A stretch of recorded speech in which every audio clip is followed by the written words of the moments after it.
بسم اللہ الرحمن الرحیم۔ کتاب الکفالہ، مکتبہ رحمانیہ کا صفحہ نمبر 121 اور مکتبہ بشرا کا صفحہ نمبر 170۔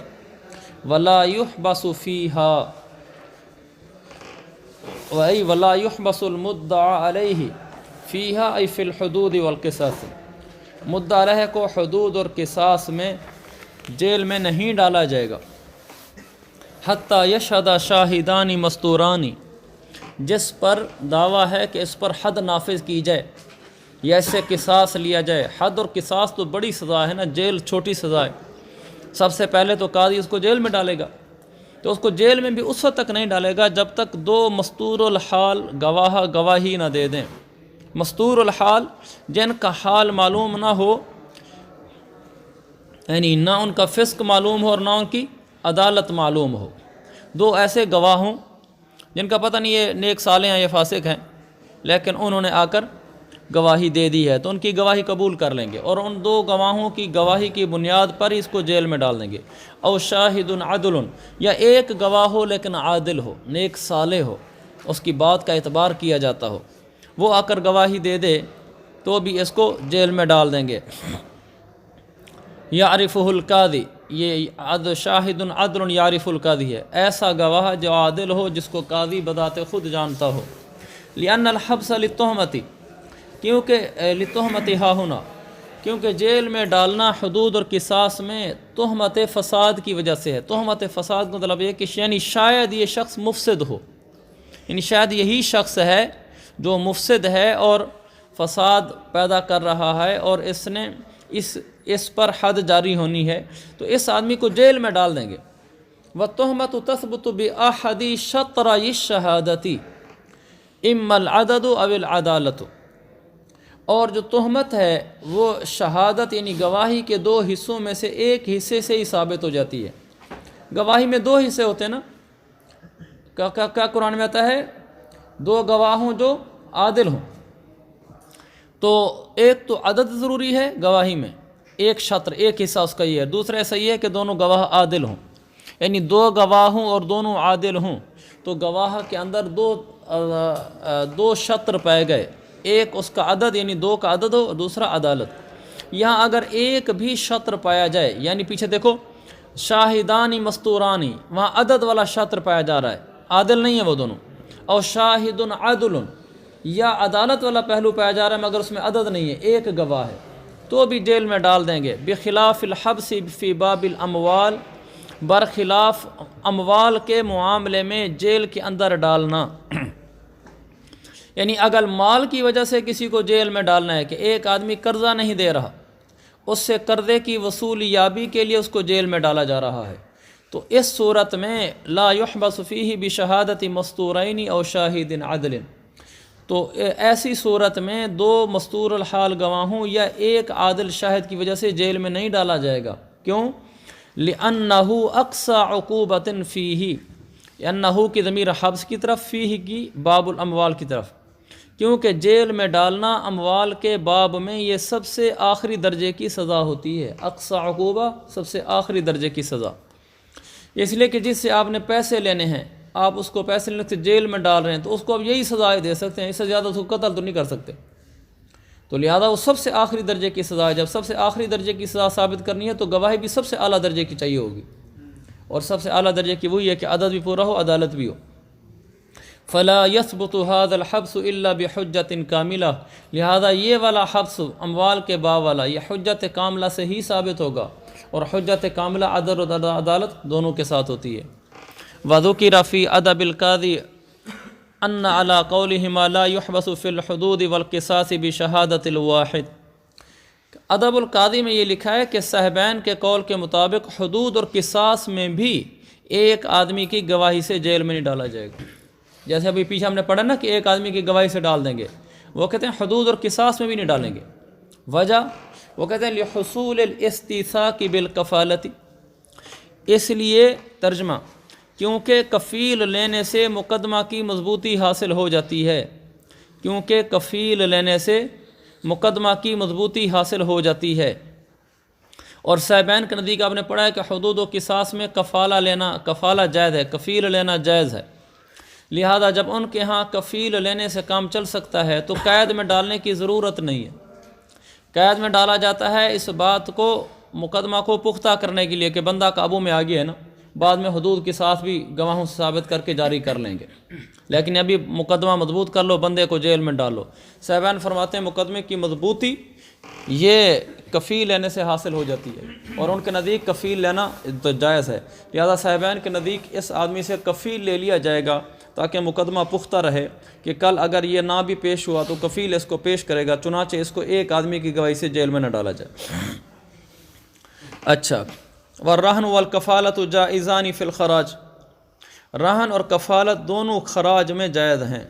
وہ کہنا یہ چاہتے ہیں کہ جس طرح قرضے میں رہن اور کفالت دونوں جائز ہوتے ہیں، اسی طرح خراج میں بھی رہن اور کفالت دونوں جائز ہوتے ہیں۔ قرضے میں جائز ہوتے ہیں، دیکھو کاشف نے میرا 10,000 دینا ہے تو اس میں رہن جائز ہے کہ میں نے اس سے 10,000 روپیہ دیا، اس سے میں نے کچھ چیز رہن رکھوا لی، رہن اس لیے رکھوائی تاکہ میں قرضہ وصول کر سکوں۔ اور کفالہ بھی جائز ہے، میں اسے کفیل بھی لے سکتا ہوں کہ تم نے میرے پیسے دینے ہیں تو مجھے کفیل دو، کفیل اس لیے لوں گا تاکہ جس طرح میں تم سے مطالبہ کرتا ہوں اسے بھی مطالبہ کر سکوں۔ تو جس طرح قرضے کے اندر کفیل لینا جائز ہوتا ہے، کیونکہ قرضے کے اندر اس سے میں مطالبہ کر رہا ہوتا ہوں تو میں کہتا ہوں دوسرے سے بھی مطالبہ کر سکوں۔ جس طرح قرضے میں رہن رکھوانا جائز ہوتا ہے کیونکہ رہن کے ذریعے سے وصولی ممکن ہوتی ہے، تو اسی طرح خراج میں بھی دونوں باتیں جائز ہیں۔ خراج کیا ہے؟ اسلامی ملک ہے، ایک ذمی آدمی ہے، اور ذمی نے سالانہ ٹیکس دینا ہے، تو جو اس نے سالانہ ٹیکس دینا ہے اس کو خراج کہتے ہیں۔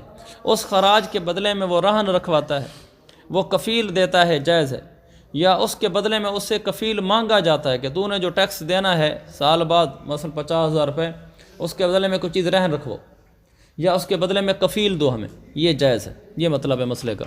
رہن اور کفالہ دونوں جائز ہیں خراج میں، لأنہ دین مطالب به ممکن الاستیفاء، کیونکہ خراج کی دو حیثیتیں ہیں، نمبر ایک دین مطالب به، نمبر ایک ممکن الاستیفاء۔ خراج ایسا دین ہوتا ہے جس کا مطالبہ کیا جاتا ہے، دین کا مطالبہ ہوتا ہے، خراج مانگا جاتا ہے۔ دو، ممکن الاستیفاء، اور خراج ایسا دین ہوتا ہے جس کی وصولی ممکن ہوتی ہے، اس کو وصول کیا جاتا ہے، اور یہ دونوں باتیں رہن اور کفالہ میں ہوتی ہیں۔ دین مطالب به کا تعلق کفالہ کے ساتھ ہے، کیونکہ کفالہ اس چیز کا لیا جاتا ہے جہاں دین ہو اور اس کا مطالبہ کیا جا رہا ہو، تو وہاں کفالہ لیتے ہیں۔ رہن وہاں ہوتا ہے کہ جہاں رہن رکھوا کر آگے وصولی ممکن ہوتی ہے اس کے ذریعے سے، تو یہ بات خراج کے اندر بھی ہے۔ تو چونکہ خراج ایسا دین ہے جس کا مطالبہ کیا جاتا ہے اور اس کی اس وصولی بھی ممکن ہوتی ہے، لہذا فَيُمْكِنُ ترتیب موجب العقد علیہ فیہما، علیہ اس کی ضمیر جائے گی خراج کی طرف، جیسا کہ بنائے میں ہے۔ آپ کے یہاں عقد کی طرف تو نہیں لوٹائی ہوئی؟ جی ہاں، اس لیے میں نے بتایا۔ اور فیہما کی ضمیر جائے گی فیہما، ان دونوں کے اندر، یعنی من عقد الرہن والکفالۃ، رہن اور کفالہ دونوں کی طرف جائے گی۔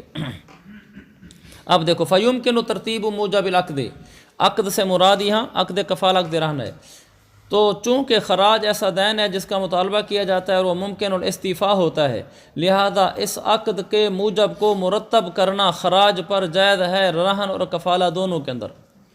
رہن اور کفالہ کے موجب، رہن اور کفالہ کا جو موجب ہے اس کو آپ مرتب کر سکتے ہیں خراج کے اوپر، ان دونوں صورتوں میں رہن اور کفالہ کے اندر، کہ رہن اور کفالہ دونوں کا حکم مرتب کیا جا سکتا ہے خراج کے اوپر، یعنی جب خراج کی حیثیت دین کی ہے اور خراج کی حیثیت قرضے کو وصولی کے لیے استیثاق کی ہے، جیسے رہن میں وثیقہ ہوتا ہے، لہذا عقد کا جو حکم ہے وہ بھی آپ خراج پر کر سکتے ہیں، اس لیے کہ خراج کی حیثیت دین کی بھی ہے اور رہن کی بھی ہے۔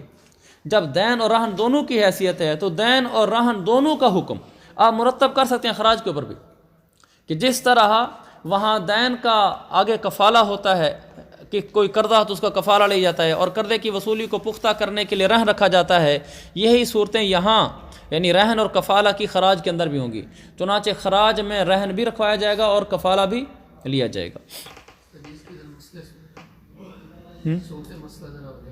صورت مسئلہ بنا دیتے ہیں۔ میں نے کاشف سے، حکومت اسلامیہ ہے، کاشف ذمی ہے، اور میں نے اس سے، یعنی حکومت نے اس سے قرضہ لینا ہے یا خراج لینا ہے، تو اس نے 50,000 روپیہ سالانہ خراج دینا ہے، تو 50 روپیہ سالانہ خراج لینے کے لیے یہ کیا جا سکتا ہے کہ کاشف کو کہا جائے کہ تم رہن رکھواؤ پہلے، یہ جائز ہے۔ اور اسی طرح خراج لینے کے لیے کیا جا سکتا ہے کہ کاشف کو کہا جائے تم کوئی کفیل دو، کہ جو اس بات کی ضمانت دے کہ کل تم نے پیسے نہ دے سکے تو وہ دے گا۔ یہ دونوں باتیں جس طرح قرضے کے بارے میں جائز ہوتی ہیں، یعنی قرضے کا رہن بھی رکھوایا جا سکتا ہے اور قرضے کا کفالہ بھی لیا جا سکتا ہے، یہ دونوں باتیں خراج میں بھی کی جا سکتی ہیں، کیونکہ خراج کے اندر بھی یہ دونوں حیثیتیں ہیں کہ خراج دین بھی ہوتا ہے اور خراج ان پیسوں کی وصولی، خراج کے پیسوں کی وصولی بھی ہوتی ہے۔ تو جس چیز کی وصولی ممکن ہو اس کا ہم رہن رکھواتے ہیں، تو لہذا خراج کا بھی رہن رکھوایا جائے گا، اور جو چیز دین ہو اس کا مطالبہ کیا جا رہا ہے اس کی کفالت لی جا سکتی ہے، تو یہاں بھی کفالت لی جا سکتی ہے۔ لہذا رہن اور کفالہ کا جو موجب ہے وہ ہم یہاں خراج کے اوپر مرتب کر سکتے ہیں۔ ہم کہہ سکتے ہیں کہ جس طرح قرضے کے اندر رہن اور کفالہ ہوتا ہے، اسی طرح خراج کے اندر بھی رہن اور کفالہ ہوگا۔ ومن اخذ من رجل كفيلا بنفسه ثم ذهب فاخذ منه كفيلا آخر فهما كفيلا، آسان مسئلہ ہے۔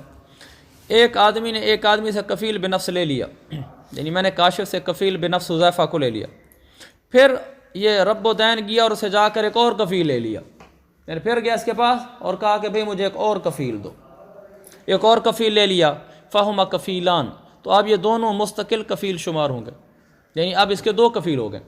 یعنی یہ نہیں کہا جا سکتا یار ایک دفعہ جب کفیل لے لیا تو دوسرا کفیل غیر معتبر ہے، یہ نہیں کہا جائے گا، دو کفیل بھی ٹھیک ہیں۔ کیوں؟ لأن موجبہ التزام المطالبہ، عقد کفالہ کا موجب کیا ہے، عقد کفالہ کا حکم کیا ہے، وہ ہے التزام المطالبہ، کہ مطالبے کا التزام۔ جب کوئی آدمی کفیل لے لیتا ہے تو وہ اس کفیل سے بھی مطالبہ کر سکتا ہے، یعنی کفیل اپنے اوپر مطالبہ لازم کر لیتا ہے کہ ٹھیک ہے مجھ سے بھی مطالبہ کیا جائے۔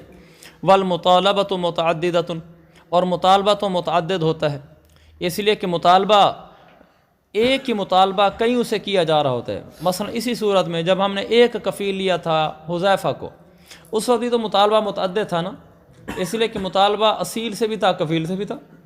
جب ایک دفعہ مطالبہ تعدد کا احتمال رکھتا ہے تو جب ایک سے ایک کفیل ایک تھا تو مطالبہ ٹھیک تھا، تو کفیل دو ہو گئے تو بھی ٹھیک ہے، کیونکہ پہلے بھی تو مطالبہ متعدد ہو رہا ہے۔ دو تک مطالبہ ٹھیک ہے تو تین تک کیوں ٹھیک نہیں؟ تو تین تک بھی ٹھیک ہے، چار تک بھی ٹھیک ہے، یعنی اور بھی کفیل لیے جا سکتے ہیں۔ دوسری بات، والمقصود التوسق، کفالہ سے مقصود کیا ہوتا ہے؟ پختگی، تاکہ مطالبے میں مجھے ایک پختگی حاصل ہو جائے کہ میں اب اس سے بھی کر سکتا ہوں، اس سے بھی، اب مجھے کوئی کمزوری نہیں ہے مطالبہ کرنے میں۔ وبالثانیۃ یزداد التوسق، دوسرے کفالہ سے توسق اور بڑھ جائے گا، تو توسق ہی بڑھتا جا رہا ہے نا، فلا یتنافیان، لہذا یہ دوسرے کے منافی نہیں ہے۔ تو توسق مقصود ہے کفالہ سے، اور توسق ہی بڑھ رہا ہے، اس لیے کفیل پر دوسرا کفیل لے لینا کوئی حرج نہیں۔ ہاں اگر دوسرا کفیل لینا توسق کے خلاف ہوتا، اور ہم کہتے ہیں کہ کفالے سے مقصود توسق ہوتا ہے، پہلے کفالے سے مقصود تو توسق تھا، دوسرے کفالے سے مقصود چونکہ توسق نہیں رہا لہذا وہ جائز نہیں، مگر چونکہ ایسی بات نہیں ہے، دونوں متنافی نہیں ہیں، دونوں سے مقصود توسق ہے تو اچھی بات ہے، توسق بڑھ رہا ہے لہذا دوسرا کفالہ بھی جائز ہے۔ یہ جو دو کفیل ہو جائیں گے دونوں مستقل کفیل ہوں گے، لہذا اگر 10,000 روپیہ اصیل پر قرضہ تھا تو دونوں سے 10,000 کا مطالبہ کیا جائے گا، ہر کفیل سے کہ 10,000 دو، جب ایک دے دے گا تو پھر باقی سب سے ختم ہو جائے گا۔ وَأَمَّا الْكَفَالَةُ بِالْمَالِ فَجَائِزَةٌ مَعْلُومًا كَانَ الْمَكْفُولُ بِهِ أَوْ مَجْهُولًا، کفالہ بالمال جائز ہے، مکفول بھی معلوم ہو یا مجہول ہو۔ یہ نیا مسئلہ آ گیا کہ جس چیز کا اس نے کفالہ لیا ہے، کہ جی کاشف نے جو آپ کے پیسے دینے ہیں وہ اس کا میں کفیل ہوں، جو پیسے دینے ہیں اس کو پتہ نہیں ہے کتنے ہیں، تو بھی کفالہ جائز ہے، مکفول بھی معلوم ہو یا مجہول ہو۔ اذا کان دینا صحیحا، یہ اس وقت ہے جب دین صحیح ہو۔ دین صحیح کہہ کر کس چیز سے احتراز کیا وہ بھی آگے ذکر کریں گے۔ جب دین صحیح ہو تو پھر مکفول بھی معلوم ہو یا مجہول ہو تو کفالہ درست ہے۔ جیسے مثال کے طور پر مجہول کی مثال کیسے ہو سکتی ہے؟ مثالیں دے رہا ہے، مثل ان یقول، وہ یوں کہے تکفلت عنہ ب1000، میں نے اس کی طرف سے کفالت کی ہے 1000 روپے کی، یہ معلوم کی مثال ہے۔ او یوں کہا تکفلت عنہ بما لک علیہ، اس آدمی کی طرف سے میں کفیل بنا ہوں بما لک علیہ، ان پیسوں کا جو تیرے اس کے اوپر ہیں، ما لک علیہ، جو تیرے یہ ما لک مال والا مال نہیں ہے، ما موصولہ ہے، بما لک علیہ، تیرے وہ پیسے جو اس کے اوپر ہیں ان کا میں کفیل ہو گیا ہوں، وہ پیسے کتنے ہیں پھر بھی ٹھیک ہے۔ او بما یدرکک فی ھذا البیع، یا اس بیع میں جتنے پیسے بھی تیرے کھاتے میں آئیں گے اور تو نے ان سے لینے ہوں گے ان کا میں کفیل ہوں، تو اس کی فکر نہ لے۔ اب وہ کتنے ہوں گے کچھ پتہ نہیں، تو بھی جائز ہے۔ اب ان کو انہوں نے جائز کہا، یہ جو کہا نا بما یدرکک فی ھذا البیع، اس کا مطلب ایک اس نے کہا اے مشتری، اس بیع میں جو ثمن بھی تجھے پڑے میں اس کا ضامن ہوں، یعنی تو چیز خرید رہا ہے اور تو چیز مبیع خرید لے اور اس کے جو پیسے تو دے گا اس کا میں ضامن ہوں، یعنی کل اگر مبیع مستحق نکل آتا ہے تو ٹینشن نہ لے، وہ جو جتنے پیسے ہوں گے میں وہ خود ادا کروں گا، تو چیز خرید لے اس سے۔ سمجھ گئی اس بات کو؟ ما یدرکک فی ھذا البیع، اس کو درک کہتے ہیں، درک۔ آگے آ بھی رہا ہے لأن مبنى الکفالۃ علی التوسع، یہ آپ نے کیوں جائز قرار دی ہیں حالانکہ مجہول رقمیں تھیں؟ اس لیے کہ کفالہ کی بنیاد توسع پر ہے۔ کیسے توسع پر ہے؟ فإنها تبرع ابتداء، یہ تو ویسے ہی ابتداء تبرع ہوتا ہے، وہ خود ہی خوشی سے کہہ رہا تھا یہ تیرے پیسے میرے ذمہ، اتنا توسع ہے۔ تو جب اس کو برداشت کر لیا گیا کہ ایک آدمی پر پیسے ذمہ بھی نہیں جو اس پر ڈال دیے گئے، تو مجہول بھی ڈال دی تو بھی ٹھیک ہے۔ فَيُتَحَمَّلُ فِيهِ الْجَهَالَةُ، لہذا اس میں مکفول بھی کی جہالت کو برداشت کیا جائے گا، اگر وہ مجہول بھی ہو تو بھی ٹھیک ہے۔ وَعَلَى الْكَفَالَةِ بِالدَّرْكِ اجماع، یہ دلیل دے رہے ہیں اس بات کی کہ اگر کفالہ مجہول پر ہو تو بھی ٹھیک ہے۔ کیا دلیل لکھا نا؟ دلیل علی جوازها بالمجہول، مجہول بھی کے بدلے میں، مجہول مکفول بھی کے بدلے میں اگر کفالہ کیا جا رہا ہے تو جائز ہے۔ اس کی دلیل یہ ہے کہ کفالہ بالدرک بر اجماع ہے، چونکہ کفالہ بدرک اجماع سے جائز ہے تو لہذا اس سے ہمیں یہ بھی پتہ چل گیا کہ ہمارا کفالہ بالمجہول بھی جائز ہے۔ کفالہ بدرک کیا ہے؟ کفالہ بدرک وہی ہے جو بھی اوپر پڑا، بما یدرکک فی ھذا البیع۔ کفالہ بدرک یہ ہوتا ہے کہ ایک آدمی نے مشتری کو کہا اے کاشف تو عبد القادر سے یہ موبائل خرید لے، تجھے یہ لگ رہا نا بھی 10,000 روپے جا رہا ہے موبائل لے رہا ہوں، تو خرید لے، تجھے جو اس پر 10,000 روپے ثمن دینے پڑ رہے ہیں اس کا میں ضامن ہوں اگر مبیع مستحق نکل آیا۔ کفالہ بدرک پھر سمجھو، آدمی نے مشتری کو کہا کہ تو یہ مبیع خرید لے، اگر کل مبیع مستحق نکل آیا کوئی اور لے گیا، تجھ سے غلام تھا تیرے پاس آیا کوئی اور لے گیا، یہ تو میرا غلام تھا، تیرے 10,000 تو ڈوب گئے، وہ تیرے 10,000 کا میں ضامن ہوں، اس کو کہتے ہیں کفالہ بدرک، اور یہ بالاجماع جائز ہے۔ حالانکہ کفالہ بدرک جب جائز ہے تو اس میں یہ بھی کہا جا رہا ہے کہ تو یہ چیز خرید لے، اس کے بدلے میں جتنی ثمن تجھے پڑے گی، یہ کفالہ بدرک ہے کہ تو یہ چیز خرید لے، اس چیز کے بدلے میں جتنی ثمن تجھے پڑے گی وہ ثمن تجھے میں دینے کا ذمہ دار ہوں اگر یہ کل مبیع مستحق نکل آیا، تو یہ جائز ہے۔ تو حالانکہ یہاں بھی تو جہالت ہے، وہ یہ کہہ رہا ہے کہ مبیع خرید لے، اس کی جتنی بھی ثمن ہوگی، جتنی بھی ثمن، ابھی کچھ پتہ نہیں 10,000 ہے کتنی ہے، تو بھی جائز ہے۔ وَقَفَا بِهِ حُجَّةً بِهِ کی ضمیر اجماع کی طرف جا رہی ہے، یہ اجماع دلیل بننے کے لیے کافی ہے۔ وَصَارَ كَمَا إِذَا كَفَّلَ بِشَجَّةٍ صَحَّتِ الْكَفَالَةُ وَإِنِ احْتَمَلَتِ السِّرَایَةَ وَالْاِقْتِصَارَ، اس کی نظیر پیش کی ہے کفالہ مجہول کی۔ انہوں نے کہا یہ ایسے ہو گیا جیسے ایک آدمی نے کسی زخم کے اندر کفالت لے لی، کفالہ درست ہے اگرچہ وہ زخم سرایت کا احتمال بھی رکھتا ہے اور رک جانے کا احتمال بھی رکھتا ہے۔ ایک آدمی کو زخم لگ گیا، مثلا سر پہ زخم لگی، دوسرا آدمی کہتا ہے کہ اس کی میں کفالت لے لیتا ہوں، یعنی زخم کے بدلے میں کل جو تاوان شوان دینا پڑے گا نا، اس زخم کے بدلے میں جو کچھ بھی آئے گا وہ میں دوں گا، اس زخم کے بدلے میں جو سزا ہوگی، جو بھی فیصلہ ہوگا قاضی کا، بے اس نے زخم لگایا اتنے پیسے تاوان دے، اس کا میں ضامن ہوں۔ تو حالانکہ یہاں پر بھی مجہول ہے وہ اس لحاظ سے کہ یہ جو زخم ہے وہ زخم سرایت کا احتمال بھی رکھتا ہے، ہو سکتا ہے کہ زخم سرایت کر جائے اور بندہ ہی مر جائے، اگر بندہ مر گیا تو پھر تو جان کا قصاص آئے گا، اور جب جان کا قصاص آئے گا وہ چاہے دیت کی شکل میں جو بھی ہے تو اس پر تو یہ کفیل ضامن نہیں ہوگا۔ ہاں والاقتصار، یہ زخم رکنے کا بھی احتمال رکھتا ہے کہ زخم رک جائے اور آگے سرایت کر کے بندے کی ہلاکت کا ذریعہ نہ بنے، تو پھر پیسے دینے پڑیں گے، بھائی ایسے نے اتنا زخم لگایا تھا، اس کے زخم رک گیا ہے، آگے بڑھا نہیں ہے، بندہ مرا نہیں ہے، لیکن علاج پہ اتنے پیسے لگ گئے ہیں تو اتنے پیسے دے دو، یہ ٹھیک ہے۔ یہ بھی تو مجہول ہے کہ اس زخم کے ذریعے سے بندہ مر بھی سکتا ہے، اور بندہ مر جائے تو وہ کفالہ درست نہیں ہوتا، یعنی دوسرا آدمی اس کا کفیل نہیں ہو سکتا، اور اگر بندہ نہ مرے زخم رک جائے تو پھر کفالہ درست ہوتا ہے۔ تو یہ مجہول چیز ہے نا کہ زخم آگے پتہ نہیں کہاں تک جائے گا، اس یہ کفالہ درست ہے۔ جب یہ کفالہ مجہول کا درست ہے تو پچھلے بھی درست ہیں۔ حاشیہ دیکھو، بشجۃ آگے لکھا ہے خطأً، یہ اگر خطأً ہو گیا فإن العمد على تقدیر الصراط یوجب القصاص اذا كانت بآلة جارحة ولا کفالۃ بالقصاص. اس زخم سے مراد خطأً زخم ہے، کیونکہ اگر عمدن تھا اور وہ سرایت کر جاتا ہے، اس نے عمدن سر پہ زخم مارا، یعنی سر پہ تھوڑا مارا، کوئی چیز ماری، اور وہ زخم سرایت کر گیا تو پھر اسے قصاص ہوگا، بشرطے کہ وہ ایسے آلے سے زخم کرے جس سے آلہ جارحہ ہو، یعنی لوگ اسے مرتے ہوں، جیسے چھرا مارا ہو، تو قصاص ہوگا. وَإِذَا كَانَتْ خَطَأً، اور جب یہ اس نے خطأً اس کو کوئی چھری لگ گئی، سر پر لگ گئی، تو پھر اس میں کفالت مقفول بہ کی جہالت ہے. اس لیے مقفول بہ کی جہالت ہے کہ اگر یہ نفس تک سرایت کر گیا تو پھر دیت نفس واجب آئے گی.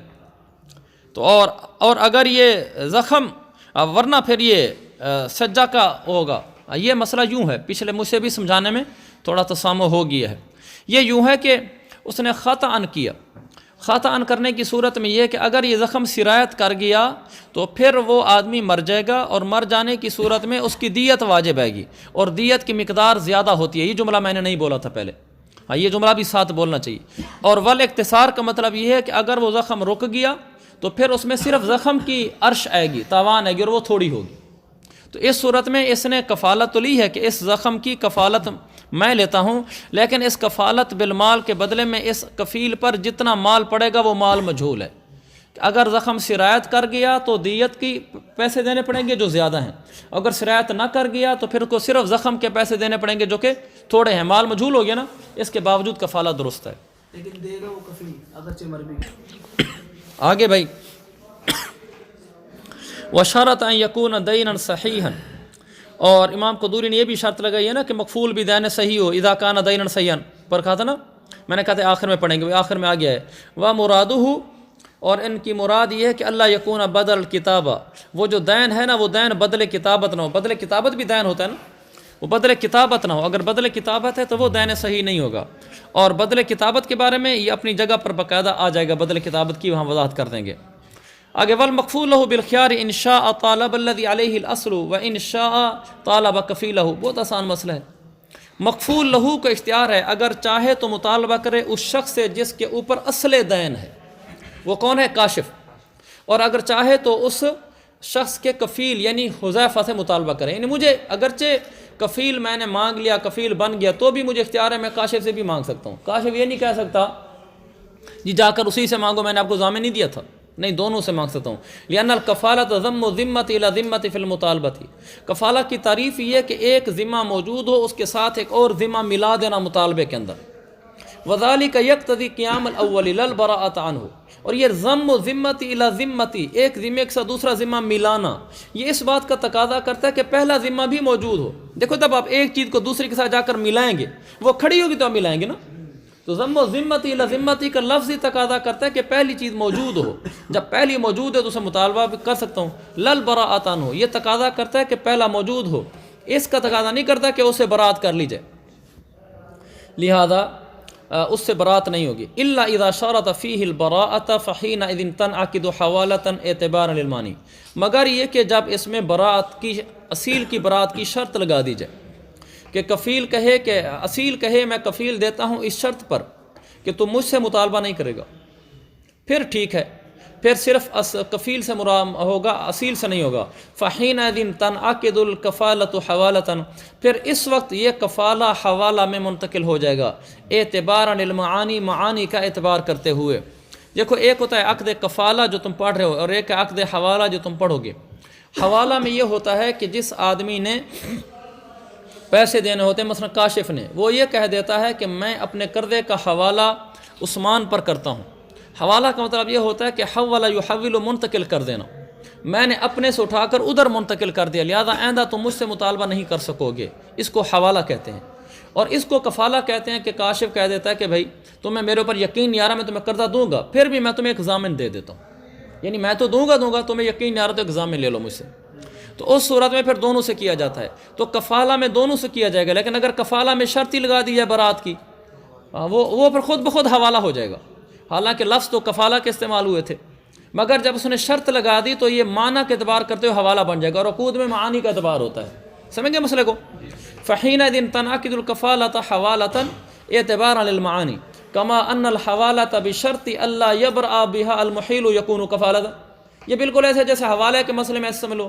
حوالہ میں کیا ہوتا ہے؟ جو محیل ہوتا ہے، محیل اصل کو کہتے ہیں، مثلا جیسے کاشف ہے یہ محیل ہوگا، جو مدیون ہوتا ہے اس کو محیل کہتے ہیں. جیسے ہمارے اس مسئلے میں مکفول عنہ ہوتا ہے، حوالہ کے باب میں یہ محیل ہوتا ہے. اگر وہاں یہ شرط لگائی دی جائے کہ محیل بری نہیں ہوگا، کل حوالہ رہا ہے اور شرط یہ لگائی جا رہی ہے کہ محیل بری نہیں ہوگا، تو لفظاً تو حوالہ ہے لیکن معناً کفالہ ہے. تو جیسے وہاں حوالہ میں اگر یہ شرط لگائی جائے کہ محیل وہ بری نہیں ہوگا تو وہ کفالہ بن جاتا ہے. اسی طرح کفالہ میں اگر شرط لگا دی جائے کہ یہ بری ہو جائے گا تو یہ حوالہ ہو جائے گا. چلیں، کما ان الحوالۃ بشرط اللہ یبرأ بها المحیل، جیسا کہ حوالہ اس شرط کے ساتھ کہ محیل سے بری نہیں ہوگا تو پھر یکون کفالۃ، وہ کفالہ بن جاتا ہے. ولو طالب المکفول له احدهما له ان يطالب الاخر وله ان يطالبهما معا. اگر مکفول لہو نے ان دونوں میں سے ایک سے یعنی کفیل اور اصیل میں سے کسی ایک سے مطالبہ کر لیا، اب بھی اس کو حق حاصل ہوگا کہ دونوں سے دوسرے سے مطالبہ کر سکے. یعنی یہ نہیں کہا جائے گا بھائی جب تم نے ایک دفعہ کفیل سے مانگنا شروع کر دیا ہے تو گویا کہ تم نے خود اس کو اختیار کیا ہے، لہذا اب مجھ سے نہ مانگو. یہ نہیں کر سکتا، دوسرے سے پھر بھی مانگ سکتا ہے. بلکہ وَلَهُ أَن يُطَالِبَهُمَا مَعًا، وہ بیک وقت دونوں سے مانگ سکتا ہے. اس کو بھی کہتا ہے پیسے دے، اس کو بھی کہتا ہے پیسے دے. لِأَنَّ مُقْتَضَى الْكَفَالَةِ الضَّمُّ، کیونکہ کفالہ کا مقتضا ہی ضم ہوتا ہے، ملانا ہوتا ہے، لہذا دونوں مطالبوں کو ملا سکتا ہے. بخلاف المالک اذا اختار تضمین احد الغاصبین، برخلاف مالک کے کہ جب وہ اختیار کر لے غاصبین میں سے کسی ایک کو ضامن بنانے کا. آگے بین سور فلیس لہ ان یضمن الآخر، اب اس کو اختیار نہیں ہوتا کہ وہ دوسرے کو ضامن بنائے. یہ مسئلہ یوں ہے، یا اس کو بالکل برعکس ہوگا کہ کاشف نے میری کوئی چیز غصب کی، موبائل غصب کر گیا، میں مالک ہوں، اور اس سے پھر آگے حذیفہ نے غصب کر لیا، تو دو غاصب ہو گئے. اور کاشف غاصب اور حذیفہ غاصب الغاصب ہے. میں مالک ہوں، اب میری چیز کاشف نے بھی غصب کی ہے، میں کہہ سکتا ہوں تم نے غصب کی تھی، مجھے پیسے دو اور مجھے چیز دو. اور یا ضامن بناتا ہوں پیسوں کا کہ مجھے پیسے دو. مجھے یہ بھی اختیار ہے کہ میں حذیفہ سے مانگوں کہ یہ بھی تو میری چیز کا غاصب ہے، چیز تو میری ہے جو اس کے پاس ہے. لیکن جب میں نے ان دونوں میں سے کسی ایک کو ضامن بنا دیا، اب میں دوسرے کو نہیں بنا سکتا، کیونکہ ایک کو ضامن بنانے کا مطلب یہ ہے کہ اس چیز کا میں نے اس کو مالک بنا دیا ہے کہ یہ چیز، کیونکہ جب غاصب ضمان دیتا ہے تو غاصب اس چیز کا مالک ہو جاتا ہے نا. گویا کہ میں نے اس کو مالک بنا دیا. جب میں نے ایک کو مالک بنا دیا، دوسرے سے مطالبہ کرنے کا مطلب یہ کہ میں پھر اس کو بھی مالک بنا رہا ہوں، حالانکہ چیز ایک ہی ہے. ایک ہی چیز کا بیک وقت دو آدمی کو مالک نہیں بنایا جا سکتا.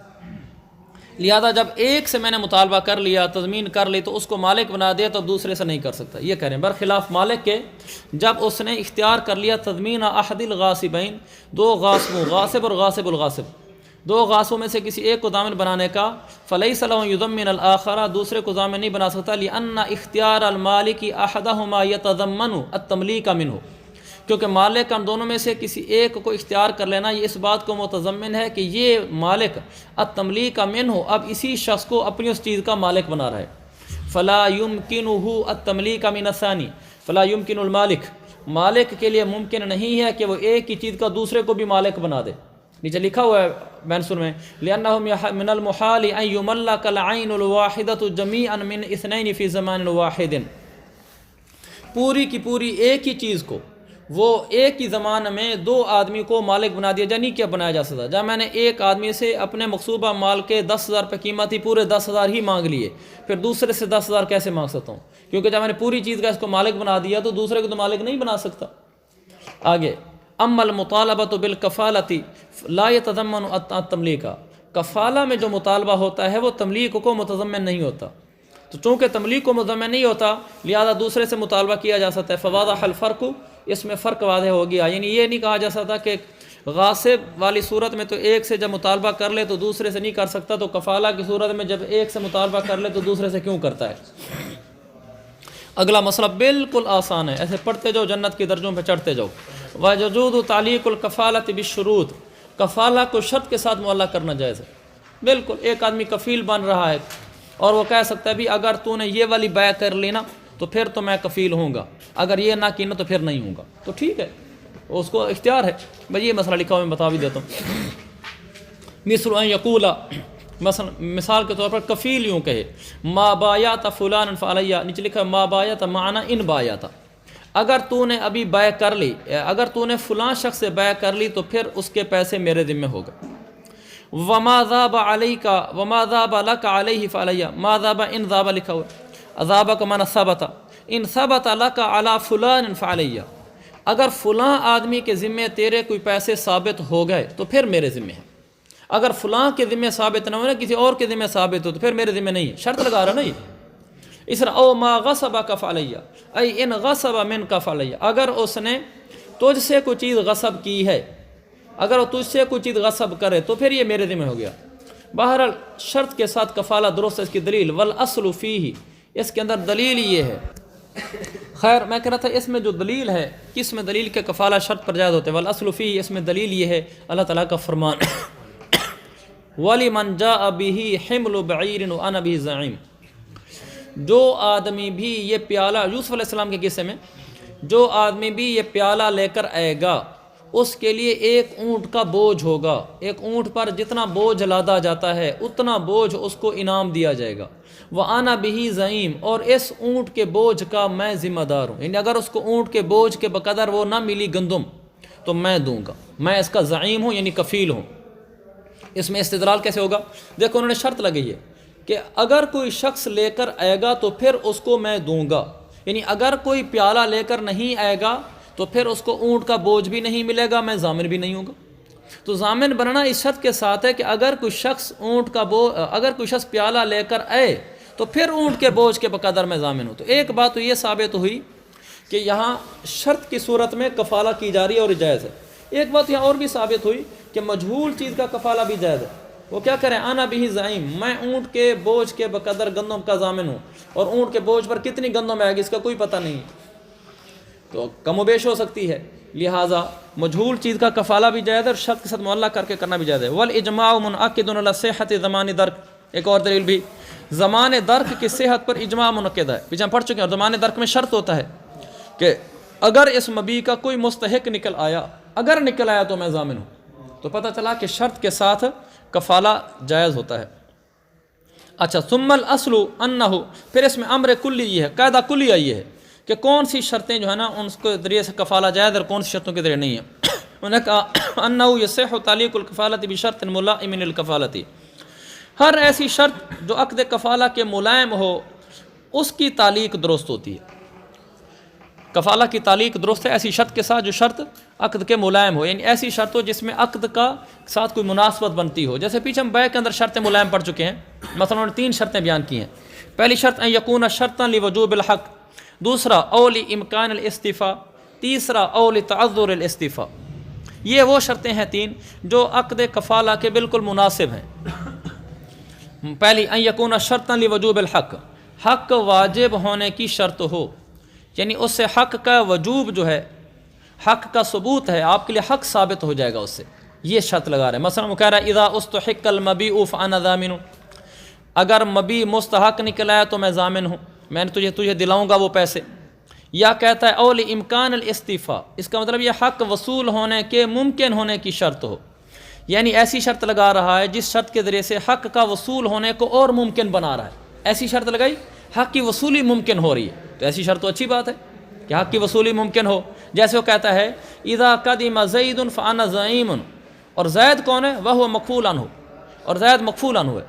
ایک آدمی کہتا ہے اگر جب زید آئے گا تو پھر میں اس کا ضامن ہوں گا، اور زید خود مکفول عنہ ہے، جب وہ مکفول عنہ ہے تو اسے وصولی ممکن ہو جائے گی نا، تو اس ایسی شرط لگا رہا ہے جسے وصولی ممکن ہو رہی ہے، تو یہ عقد کے مطابق ہے۔ جو لکھا ہے فقدمہ سبب موصل للاستیفاء منہ، اس فقدومہ، اس کا آنا یہ سبب ہے جس سے اس کی وصولی تک پہنچا رہی ہے۔ او لتعذر الاستیفاء، یا یہ کہ حق کی وصولی وہ متعذر ہونے کی شرط، حق وصول ہونے کے متعذر ہونے کی شرط، یعنی حق وصول نہیں ہو رہا تھا، وہ متعذر ہوا پڑا ہے، تو شرط لگا رہا ہے کہ چونکہ آپ کا حق وصول ہونا متعذر ہوا پڑا ہے، میں ایسی شرط لگاتا ہوں جس میں آپ کے لیے سہولت ہوگی۔ وہ کیا کہتا ہے اذا غاب مکفول عنہ عن البلدتی، اگر مکفول عنہ شہر سے غائب ہو گیا، چلا گیا، یعنی آپ کے حق کی وصولی متعذر ہو گئی، تو پھر میں آپ کے لیے ضامن ہوں۔ تو اس میں فائدہ ہو گیا نا کہ تعذر استفاء ہو رہا تھا، وصولی اس کی مشکل ہو رہی تھی، تو اس نے ایسی شرط لگا دی کہ وصولی مشکل ہوئی تو میں ضامن ہوں۔ یہ وہ ساری شرائطیں جو عقد کفالہ کے مناسب ہیں، فائدہ ہو رہا ہے۔ وما ذکر من الشروط فی معنی ما ذکرنا، اور جو شرطیں اوپر ہم نے ذکر کی ہیں، سمرات ان بایات فلانا ما ذاب لک علیہ ما غصبک، یہ ساری شرطیں فی معنی ما ذکرنا ہو، اسی معنی میں ہے جو ہم نے ذکر کیا ہے۔ کیا ذکر کیا ہے؟ شرطاً لوجوب الحق، لاستفاء، لامکان الاستفاء، لتعذر الاستفاء، تو ان سارے کے معنی میں ہے، یعنی یہ بھی شرطیں ملائم ہیں، اور اوپر ما ذاب لک ما غصب من کا یہ بھی ملائم ہے، لہذا جس طرح نیچے والی شرطیں جائز ہیں تو اوپر والی بھی جائز ہیں۔ فَأَمَّا لَا يَصِحُّ الطَّلِيقُ بِمُجَرَّدِ شرط، بہرحال تعلیق درست نہیں ہوتی مجرد شرط سے، یعنی اگر آپ نے اس کو مجرد شرط پر معلق کیا، مجرد شرط کا مطلب ایسی شرط جو ملائم سے مجرد ہو، یعنی ایسی شرط جو ملائم نہ ہو، ملائم ہونے سے مجرد ہو، جیسے مثال کے طور پر ان حبت الریح فانا ضامن، اگر ہوا چلی تو پھر میں ضامن ہوں، ایسی شرط ملائم نہیں ہے۔ اور جاء المطر، بارش ہوئی تو پھر میں ضامن ہوں، تو یہ شرط سے تعلیق کرنا درست نہیں ہے۔ اسی طرح وقضا ای لا یصح الاجل اذا جعل، اسی طرح یہ بھی درست نہیں، اذا جعل واحدا منہما اجلا، اسی طرح جب اس نے ان دونوں میں سے کسی ایک کو، یعنی حبوب ریح اور مجیء مطر، منہما، ان دونوں میں سے کسی ایک کو اگر اس نے مدت مقرر کر دی، مدت بنا دی، تو پھر یہ درست نہیں ہوگا۔ الا انہ یصح الکفالۃ، مگر یہ کہ کفالہ درست ہو جائے گا اور اجل باطل ہو جائے گی۔ مثلا اس نے کیا کہا؟ اس نے کہا کہ میں آپ کے لیے کفیل ہوں جب بارش ہوگی، جس وقت بارش ہوگی نا، مدت بتا رہا ہے کہ جس وقت بارش ہوگی نا اس وقت میں آپ کے لیے کفیل ہوں، کفالت ابھی قبول کر لی، لیکن ساتھ ہی شرط لگا دی جس وقت بارش ہو رہی ہوگی اس وقت ہوگا۔ اب یہ جو شرط ہے نا، یہ شرط باطل ہو جائے گی، شرط باطل ہو جائے گی اور کفالہ صحیح ہو جائے گا، اب بھی پیسے دینے پڑیں گے۔ بارش آنے کی انتظار نہیں کی جائے گی، ہوا چلنے کی انتظار نہیں کی جائے گی، یہ مدت جو اس نے ڈالی ہے درمیان میں، اس مدت کو ساقط کر دیا جائے گا۔ وَيَجِبُ الْمَالُ حَالًا، اور مال فی الحال اس کے اوپر واجب ہو جائے گا۔ نیچے لکھا نا بِأَنْ قَالَ تَكَفَّلْتُ إِلَىٰ أَنْ يُمْطِرَ السَّمَاءُ، میں کفیل بنتا ہوں اس تک کہ وہ بارش جو ہے نا وہ ہو، آسمان بارش برسائے یا ہوا چلے، تو ایسا نہیں ہوگا، بلکہ اس پر فوراً واجب ہو جائے گا، اس لیے کہ لأن الکفالۃ لما صح تعلیقها بشرط لا تبطل بالشروط الفاسدہ، کیونکہ کفالہ کو جب تعلیق شرط کے ذریعے سے درست ہوگی، ہم پیچھے پڑھ چکے ہیں کہ کفالہ کو شرط سے معلق کرنا درست ہوتا ہے، یہ بات تو ٹھیک ہے، شروع سے کفالہ درست ہو جاتا ہے، تو پھر لا تبطل بالشروط الفاسدہ، تو اگر آپ نے شرط فاسد لگا دی ہے تو اس سے کفالہ باطل نہیں ہوگا، کیونکہ کفالے کے بارے میں اصول ہے کہ وہ شرط سے باطل نہیں ہوتا۔ آپ نے شرط باطل لگے تو شرط باطل ہوگی۔ یہ بالکل ایسے ہے جیسے طلاق اور عتاق طلاق اور عتاق میں دیکھو حاشیہ نمبر 4 میں ہے، ایک آدمی نے کہا اعتقت عبدی او قال طلقت امراتی الی قدوم الحاج او الی حصاد، تو اس کی بیوی کو فی الحال طلاق ہو جائے گی اور غلام فی الحال آزاد ہو جائے گا۔ فإن قال تکفلت بما لک علیہ، ایک آدمی نے کہا میں کفیل ہوا ہوں اس مال کا جو تیرا اس کے اوپر ہے۔ فقامت البینۃ بألف علیہ، اس نے پہلے کہا نا جتنے بھی تیرے پیسے اس کے ذمے ہیں میں اس سب کا کفیل ہوں، پھر گواہی سے ثابت ہو گیا 1000، دیکھنے سے نہیں، مثلا کوئی اور نہیں، اس نے دیکھا نہیں تھا کہ ہاں واقعی 1000 روپے دے رہا تھا، گواہی سے 1000 روپے ثابت ہو گیا، ضامنہ الکفیل، کفیل ضامن ہوگا، لأن ثابت بالبینۃ کالثابت معاینۃ، کیونکہ بینہ سے جو چیز ثابت ہوتی ہے وہ ایسے ہوتی ہے جیسے مشاہدہ سے ثابت چیز ہو، مشاہدہ سے ثابت ہونے والی چیز کی طرح بینہ سے ثابت ہونے والی ہوتی ہے۔ نیچے حاشم لکھا کالثابت ولو عاین ما علیہ وکفل عنہ لزمہ ما علیہ فقضا اذا ثبت بالبینہ، جب اس نے اس مقدار کا مشاہدہ کر لیتا جو مقدار اس کے اوپر لازم تھی تو پھر اس پر مقدار لازم ہوتی، اسی طرح جو بینہ سے ثابت ہوگی وہ بھی ایسی ہوگی۔ ایک تھا مشاہدہ سے اس نے دیکھا کہ 1000 روپیہ اس پر قرضہ اس نے دیا، میں نے خود دیکھا ہے، بعد میں نے کہا یار جو تیرے پیسے اس پر ذمہ ہے نا، میں نے دیکھے ہوئے نا وہ میرے ذمہ ہو گئے، تو وہ ذمہ ہوتے ہیں۔ اسی طرح جب میں نے کہا جو تیرے پیسے اس کے ذمہ ہیں میرے وہ ذمہ ہو گئے، اور بعد میں وہ پیسوں کی مقدار مشاہدہ تو میں نے کیا نہیں تھا، بینہ سے ثابت کر دیا گیا کہ 1000 روپیہ تھا تو وہ مجھے دینے پڑیں گے۔ فَيَتَحَقَّقُ مَا عَلَيْهِ، علیہ کی ضمیر بنایا میں تو کفیل لکھا ہے، لیکن اشرف الہدایہ اور احسن الہدایہ میں مکفول عنہ لکھا ہے، اور مجھے یہ اشرف الہدایہ اور احسن الہدایہ والا ٹھیک لگ رہا ہے۔ فَيَتَحَقَّقُ مَا عَلَى الْمَكْفُولِ عَنْهُ، لہذا مکفول عنہ پر جو پیسے ہوں گے وہ ثابت ہو جائیں گے، یعنی جو مکفول عنہ پر ہے وہ فوراً ثابت اور متحقق ہو جائے گا، اس کا زمان صحیح ہو جائے گا۔ فیصح الزمان به، اور اس کا زمان صحیح ہو جائے گا۔ وَإِن لَمْ تَقُمْ الْبَيِّنَةُ، اور اگر بینہ قائم نہیں ہوئی، حذیفہ نے کہہ دیا تھا کہ اے عبد القادر جو تیرے پیسے کاشف کے ذمہ ہے وہ میرے ذمہ ہو گئے، کتنے پیسے ہیں مشاہدہ بھی نہیں کیا تھا اور بینہ بھی قائم نہیں ہو سکی، تو اب کتنے پیسے ہیں اختلاف ہوگا، میں زیادہ کہوں گا حذیفہ کم کہے گا۔ فالقول قول الکفیل مع یمینی فی مقدار ما یعترف بھی، تو اس میں کفیل کا قول معتبر ہوگا قسم کے ساتھ اس مقدار میں جس مقدار کا خود کفیل اعتراف کر رہا ہے۔ یہ کہہ رہا ہے نہیں یار 1000 روپیہ تھا اور میں کہہ رہا ہوں 1500 تھا، اس لیے کہ انہ منکر لزیادہ، اس لیے کہ میں 1500 کہہ رہا ہوں اور حذیفہ اوپر والے 500 والی زیادتی کا منکر ہے، اور قول منکر کا ہوتا ہے، آپ پہلے پڑھ چکے ہیں۔ فَإِنِ اعْتَرَفَ الْمَكْفُولُ عَنْهُ بِأَكْثَرَ مِنْ ذَلِكَ لَمْ يُصَدَّقْ عَلَىٰ كَفِيلِهِ، اگر خود مکفول عنہ نے اعتراف کر لیا اس سے زیادہ کا، یعنی حذیفہ کہہ رہا ہے 1000 روپیہ اور مکفول عنہ 1000 سے زیادہ کی تصدیق کرتا ہے، اعتراف کرتا ہے کہ نہیں تھے 1500، لم یصدق علی کفیلی، اس کی یہ بات کفیل کے برخلاف ڈال کر تصدیق نہیں کی جائے گی، لأنہ اقرار علی الغیر ولا ولایۃ لہ علیہ، تو یہ کاشف کا اقرار علی الغیر ہے نا، دوسرے پر پیسے ڈال رہا ہے، اور کاشف کو حذیفہ پر کوئی ولایت حاصل نہیں ہے۔ وَيُصَدَّقُ فِي حَقِّ نَفْسِهِ، ہاں اس کی اپنی ذات کے حق میں تصدیق کی جائے گی، لِوِلَایَتِهِ عَلَيْهَا، کیونکہ کاشف کو خود اپنی ذات پر تو ولایت حاصل ہے، تو اوپر والے 500 اس پر تو پڑ جائیں گے، اس کی ذات میں تسلیم کر لیا جائے گا، لیکن کاش حذیفہ کے اوپر نہیں ڈالے جائیں گے۔ فَإِنِ اعْتَرَفَ، اچھا ہو گیا۔